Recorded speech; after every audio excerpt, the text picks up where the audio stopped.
I think it's time. Yes, it's time to bring history back to life. Cool, it's amazing. Dreamcast TV. If you had to choose a social institution that sums up British culture, then it would probably be the pub or drinking tavern, with origins dating back as far as Roman times. But thousands of years of heritage are being wiped out in the blink of an eye, as up to 40 pubs a week are being closed down. To raise awareness and help save the humble British pub from extinction, click the like button now. Here is a can of Mackeson Stout. Now, I could review this beer, but there are plenty of people on YouTube who could do a far better job than me. However, there is something amazing that I can show you. The place where it all began, on the southeast coast of England. Water trickled down through the wholesome Hythe hills to provide the perfect, pure fresh water for the original Hythe Brewery that was established way back in 1669. This historic brewery was passed on from family to family over 240 years. It's not the oldest. Young's Wandsworth brewery dates back to 1550, but it is certainly one of the oldest. Here is one of the few remaining buildings that belonged to Mackeson's Brewery, but now hosts an antiques market on Fridays and Saturdays, aptly selling, among other things, Breweriana. We'll take a closer look later on.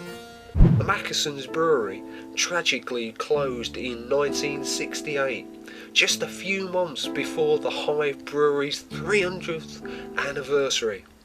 But signs of Mackeson's legacy still remain today, such as the family vaults at St Leonard's Church. In its heyday, the Mackeson's Brewery spanned a huge area as far as the eye can see, and was probably the biggest local employer, and even went literally underground, where there is a tunnel, a naturally cool storage area for the beer that doubled up as an air raid shelter during World War II. How cool would that have been? You could have sucked the beer whilst Hitler dropped his bombs on you. The perfect Mackeson's anaesthetic. The Mackeson's Brewery is no stranger to war. In the early 1800s, they focused on selling beers to the soldiers stationed in Hythe during the Napoleonic Wars. And here is a canal that was built in case Napoleon decided to invade Britain. Luckily, that didn't happen. Perhaps some of those soldiers had their last Mackeson's beer in one of Hythe's many drinking taverns before they kissed their fair maiden goodbye and set off on their fateful journey to defeat Napoleon. One such hero, Sir John Moore, a lieutenant general who lived in this splendid Georgian Hythe building, died at the Battle of Corunna. Here is a drinking fountain and the original Mackeson's Brewery wall. If you peered over it more than 100 years ago, you might have been greeted by this rare sight of some of the original Mackeson's workforce. Mackeson's even paid for a post office for Hythe, which is now a convenient place for tourists to stay whilst exploring this beautiful town.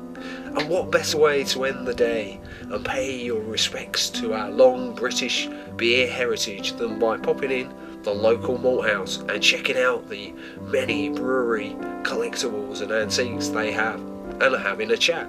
Thanks for watching my humble video. See you later. If one of England's oldest breweries isn't enough for you, why not check out my video of Hythe's world famous miniature railway, which takes you to one of the strangest and most desolate places in Britain, Dungeness. And if you want something gruesome, take a trip to the bone crypts at St Leonard's Church. And how about checking out the precursor to YouTube itself and tracking the lost cinemas of Hythe and the burnt down Sportsman Inn pub. Thanks for watching.